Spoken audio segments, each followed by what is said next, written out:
Welcome to the Deep Dive. Today we're going to zero in on a single day that really redrew the entire geopolitical map, December 25th, 1991. For a lot of the world, it was just Christmas Day. But in Moscow, it was something else entirely. It was the day the Soviet Union, this massive superpower, officially and very dramatically ceased to exist. And it has this incredibly potent imagery, doesn't it? Oh, absolutely. I mean, you can picture it. It's 7:30 p.m. Moscow time. Mikhail Gorbachev is on television giving this short final address to the nation. And just minutes later. Just 5 minutes later, the hammer and sickle flag, that symbol that had flown over the Kremlin for, nearly 70 years, it's lowered for the very last time. And up goes the Russian tricolor. Up goes the white, blue, and red of the Russian Federation. And that image broadcast all over the globe. It wasn't just symbolic, it was the physical end of the Cold War, right there on your TV screen. So our mission today is to trace back the 6 years and 9 months of struggle that all led to that one single evening. Yeah. We want to get beyond that simple narrative of, the reforms failed. Right. We want to dig into the specific forces, both political and, frankly, personal, that broke this enormous state apart. And we're going to focus especially on the power dynamics and that incredibly tense transfer of nuclear command. And what makes this story so compelling, I think, is that when you really get into the sources, you realize this massive historical event, the fall of a superpower, was so deeply shaped by a personal, almost passionate feud. You're talking about Gorbachev and Yeltsin. It's the whole story. The climax is this struggle for supremacy between two completely different figures. You have Mikhail Gorbachev, the man from the center, the urbane, sophisticated communist, who genuinely believed he could reform the system from within. And then his total opposite, his nemesis, Boris Yeltsin. Boris Yeltsin, the impetuous, hard-drinking Democrat. He was a populist, and he mastered the art of resistance from the outside. The sources really make it clear, don't they? The personal dislike was a huge driver of events. It was an engine of history. I mean, rarely do you see an event of this magnitude so determined by the passionate dislike of two men for each other. Yeltsin never, ever forgot the public humiliation Gorbachev inflicted on him years earlier. When Gorbachev was at the peak of his power. Exactly. And by December 1991, the tables had completely turned. It gave Yeltsin the ultimate opportunity to dismantle the very state, the very machine that Gorbachev was trying to save. That personal friction became everything. Okay, let's unpack that. Yeah. How does a man who sets out to save the Soviet Union end up, presiding over his funeral? We have to go back to 1985. Gorbachev comes to power. What's his diagnosis of the problem? Well, his analysis of what was then called the era of stagnation was actually very pragmatic. He looked at the Soviet Union and saw a country with everything, vast natural resources, immense land, brilliant people, talent. All the ingredients. All the ingredients. And yet, he said, its citizens were living far worse than people in developed nations. He had this famous phrase, "We can no longer continue to live this way."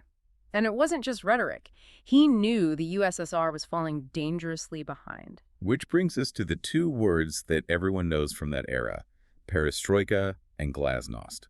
So economic restructuring and openness. But let's get into the mechanics of why they went so wrong. Right, because that's the key. Perestroika was meant to modernize the economy, but without actually abandoning the central command system. The problem was the steps he took were kind of tentative, often contradictory, and they just backfired spectacularly. Give me an example. Okay, take the 1987 law on state enterprise. In theory, it was supposed to give more freedom to factory managers, let them be more entrepreneurial. Make their own decisions. Exactly. But that freedom came at a huge cost. The central planning system, Gosplan, was still there, but now factories could, say, cut off deliveries of low-profit goods to another region because they'd rather make a high-profit deal locally. So you get immediate supply chain chaos.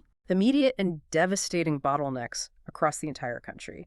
You essentially decentralize the system without creating a functioning market to replace it. It was, as you said earlier, the worst of both worlds. And what about the cooperative movement? That was meant to be the start of private enterprise, right? It was, but it created this bizarre dual price system. State companies would sell raw materials, wood, steel, whatever, at artificially low state prices to these new private cooperatives. The cooperatives would then turn them into finished goods and sell them at vastly inflated market prices. It just fueled rampant corruption, massive inflation, and huge public resentment, especially when the central government started printing money like crazy. crazy to cover its budget deficit. So perestroika basically gives you empty shelves and an angry population. Which is the perfect environment for anti-establishment messages. And that's where glasnost, his other policy, comes in. Political openness. Exactly. Gorbachev thought, I need openness to fight the bureaucrats who are resisting my economic reforms. He saw the need for free elections, separation of powers, a multi-party system. But opening up the history books in the Soviet Union is a dangerous game. It's pulling the pin on a grenade. The moment you allow the press to criticize leaders, the moment you allow public discussion about the Holodomor, the gulags, the failures in Afghanistan, it doesn't just stimulate reform, it completely erodes the legitimacy of the Communist Party itself. The foundation of the entire state just crumbles. It's an unstoppable domino effect. First, look at Eastern Europe. Gorbachev gets rid of the Brezhnev Doctrine. He basically says Moscow won't send in tanks anymore to prop up communist regimes. And they all fall, one by one. The Warsaw Pact, Comcon, they just dissolve by the summer of 1991, and that sends a powerful signal to the republics inside the USSR. Moscow isn't going to use force. And so they start to follow suit. Yes. Estonia declares state sovereignty in November 1988. They were the first. By the end of '89, independence movements are surging everywhere. The Baltic states especially. The political ground under the Kremlin was turning to quicksand. And all this chaos, this legislative mess and public anger, it creates the perfect stage for the rise of the man who would become Gorbachev's great rival. Boris Yeltsin. He was a master politician. He used the very democratic tools Gorbachev created to tear down the system. His first big move was getting elected to the Congress of People's Deputies of Russia in 1990. March 1990. And he wins with 72% of the vote in his district. This is huge. It gives him genuine popular legitimacy, something no Soviet leader before him, including Gorbachev, had ever had. And from there, he aims directly at the heart of the Soviet power structure. He does. On May 29, 1990, he gets himself elected chairman of the Supreme Soviet of the Russian Republic, the RSFSR. This wasn't some symbolic post. It made him the most powerful man in Russia itself, the largest republic. Which sets up a direct confrontation with Gorbachev's central government. A war of laws, they called it. The sources confirm Gorbachev actually went and personally pleaded with the Russian deputies not to pick Yeltsin. It shows you just how threatened he felt. So by controlling the Russian legislature, Yeltsin suddenly has leverage over, what, 3/4 of the Soviet Union's territory and resources? That's it. And then, in June 1990, the Russian parliament, under Yeltsin, adopts a declaration of sovereignty. It asserts that Russian laws are supreme over Soviet central laws. The power is just draining away from Moscow. Completely. And the final dramatic break comes in July 1990, the 28th Congress of the Communist Party. Yeltsin gets up, gives this fiery speech, and then in front of everyone publicly resigns from the Communist Party. That must have caused an uproar. Oh, the old guard were shouting, shame. But for the public, it was this incredible gesture of defiance. He was saying, I'm done trying to fix the system. I'm going to lead Russia away from it. Yep. And a year later, in June 91, he wins the first ever democratic presidential election for Russia with 57% of the vote. He's an elected president. Gorbachev is still an unelected Soviet president. The power dynamic had flipped. So this intense rivalry, this legislative chaos, it's all building to this one critical moment, the August coup of 1991. And the great irony is that the hardliners who were trying to save the Soviet Union are the ones who actually destroy it. Completely. The coup is launched on August 18th, and the trigger, the catalyst, was purely political. The new Union Treaty was scheduled to be signed just 2 days later. The treaty that would have given the republics more autonomy. A lot more autonomy. And the hardliners, this gang of 8, they saw it as the final betrayal, the fatal weakening of the central government. Their goal was simple: turn back the clock, a return to strong, centralized communist rule. So they placed Gorbachev under house arrest at his dacha in Crimea.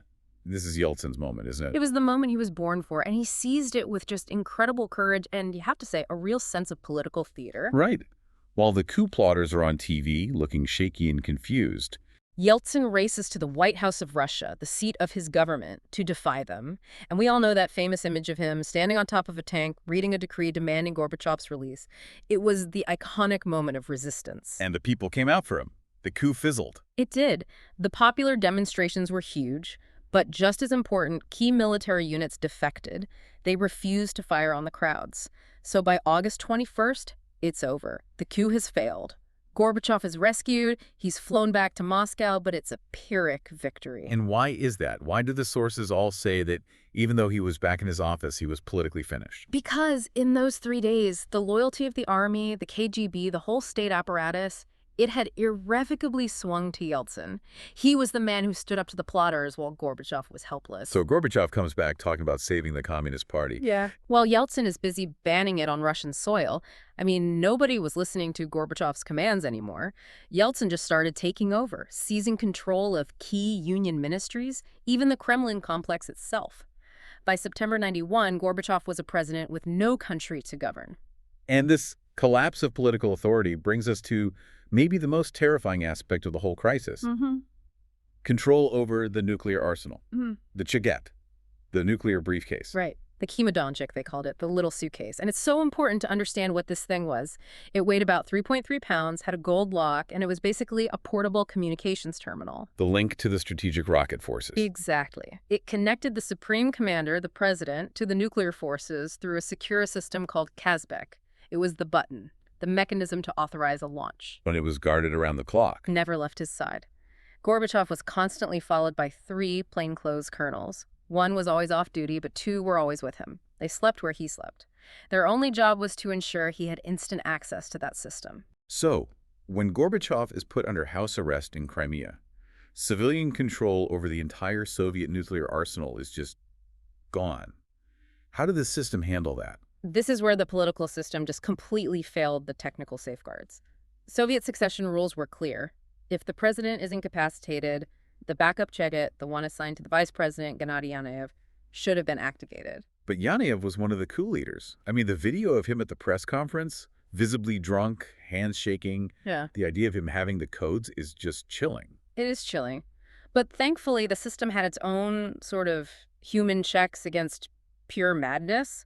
The top military brass, they could see the coup was amateurish, they could see Yeltsin's popularity was surging, and they hesitated.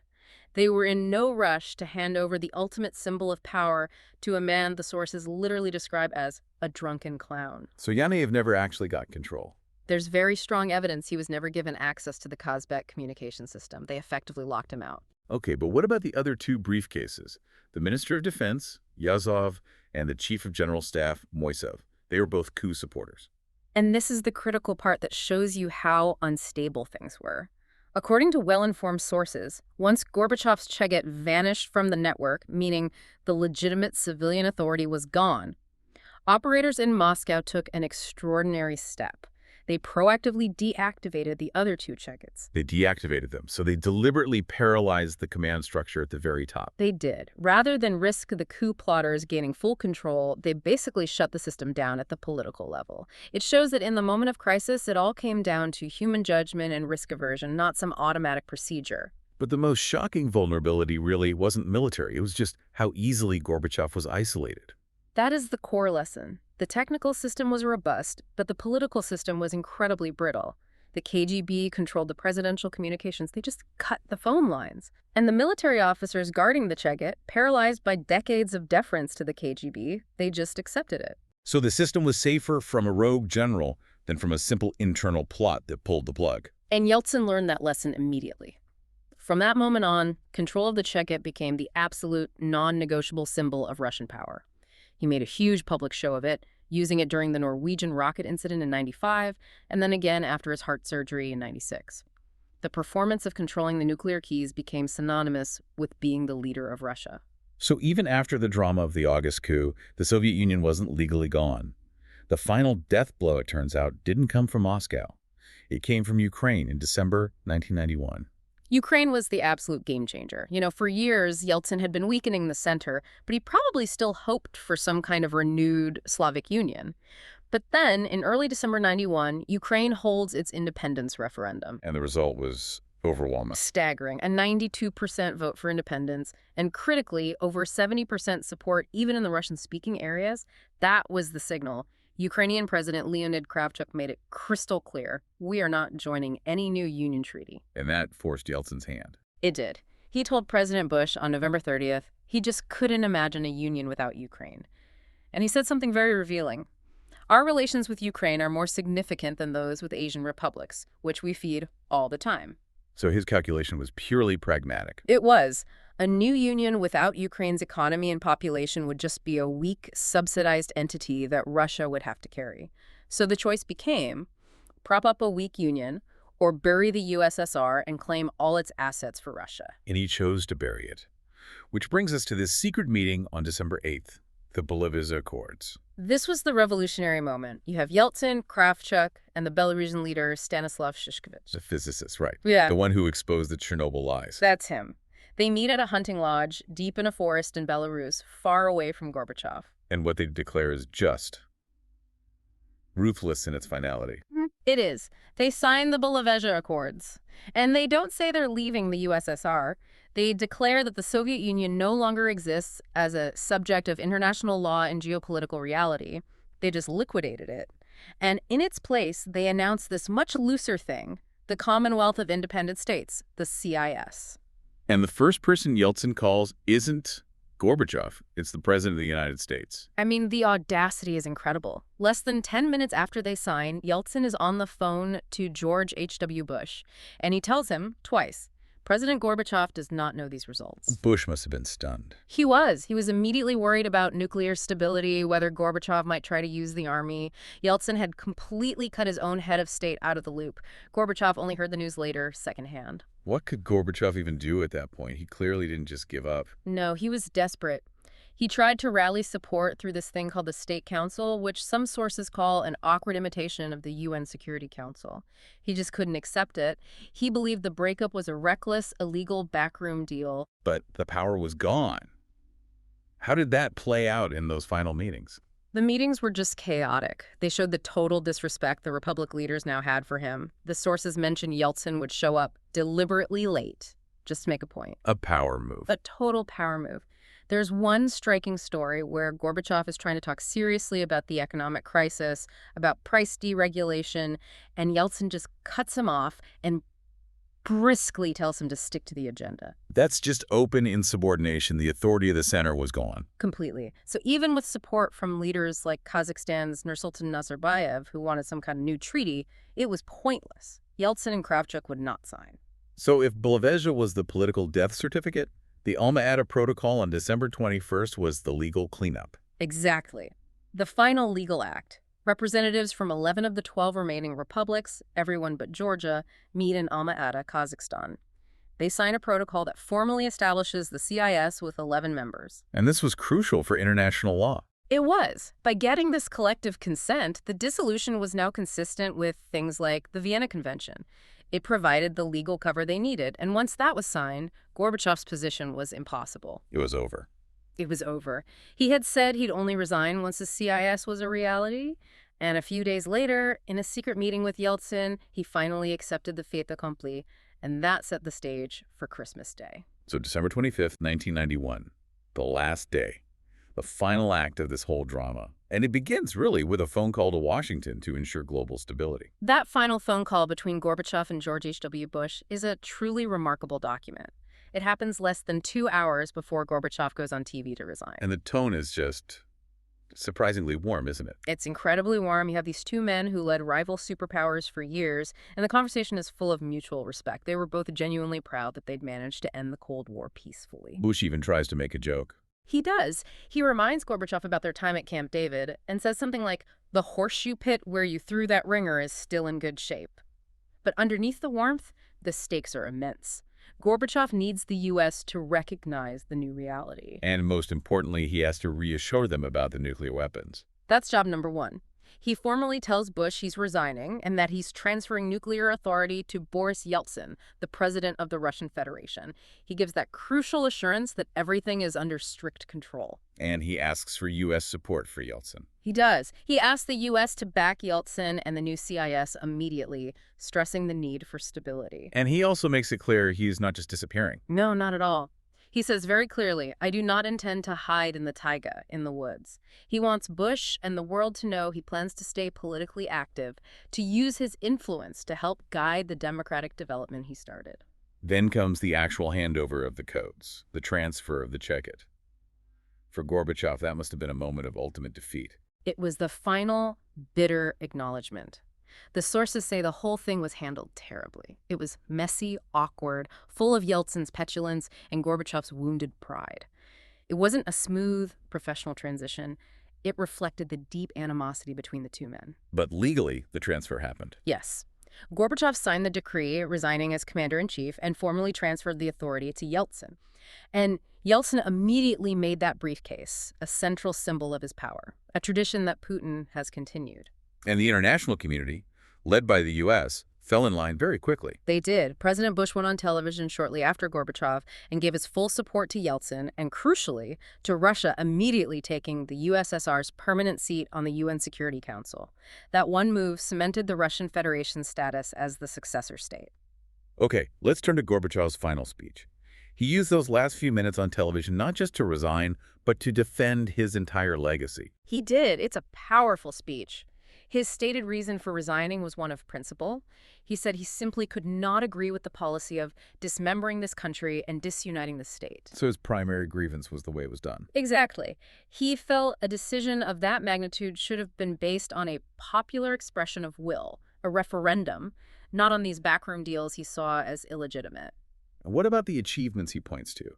Because despite the collapse, his impact was monumental. He was fiercely proud of the democratic changes. He cited the elimination of the totalitarian system, the start of free elections, freedom of the press, religious freedom, a multi-party system. I mean, these were seismic shifts. And on the world stage. He was very clear. Yeah. The end of the Cold War and the end of the insane militarization that had crippled the Soviet economy and its society, he felt he had earned the world's trust, solidarity, and respect. But he ends on this note of regret and a pretty stark warning. Yes. His deepest regret, he says, is the loss of citizenship of a great country. And his warning is aimed squarely at the future. He pleads that the democratic achievements of the past years, which he says were paid for by centuries of suffering, must not be given up under any pretext. He's worried that all his work will be buried. It was a plea for democracy to survive. That image of the flag coming down peacefully on December 25th, it was hailed in the West as this great victory. But for the tens of millions of people living in the former Soviet Union, the immediate aftermath was anything but a victory. It was an absolute catastrophe. The moment you dismantle that huge integrated Soviet economic system, you get an immediate and severe collapse in living standards. The industrial links between the republics just broke. They just snapped. And at the same time, governments started printing money, leading to hyperinflation. The economic numbers are just brutal. Between 1989 and 1991, GNP across the regions fell by 20%. And then in 1991 alone, another drop of 17%. And the 90s in Russia were defined by this collapse, the shock therapy reforms. A disaster for most people. Russia's GDP fell by 50% through the 1990s. The social cost was immense. Tens of millions were thrown into poverty. And the demographic data is the most chilling.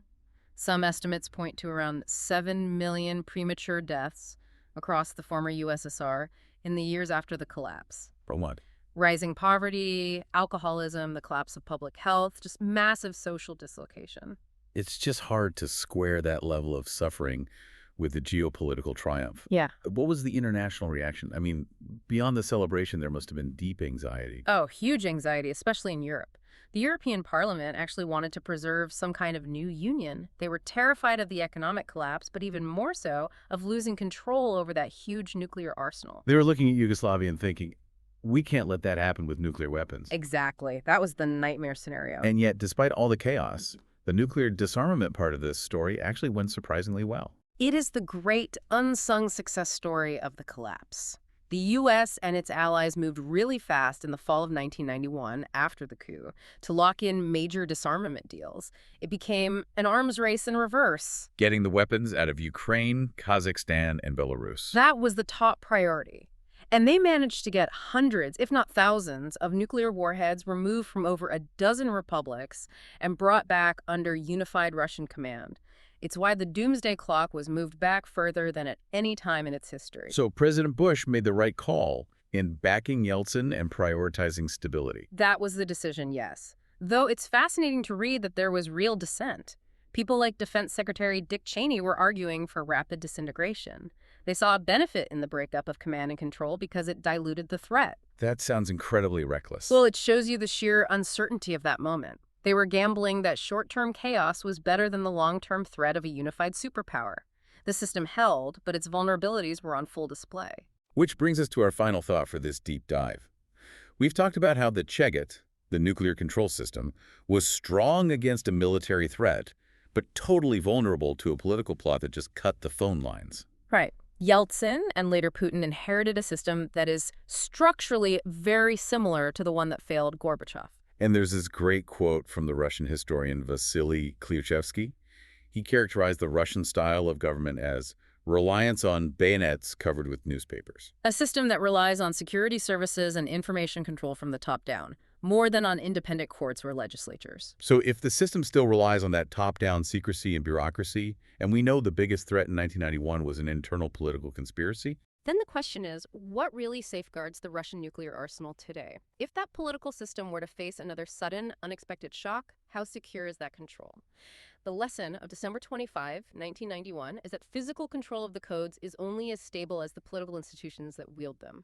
And as Gorbachev warned in his final speech, those democratic achievements, once lost, are very hard to get back. The stakes, then and now, are just as high as they can possibly be.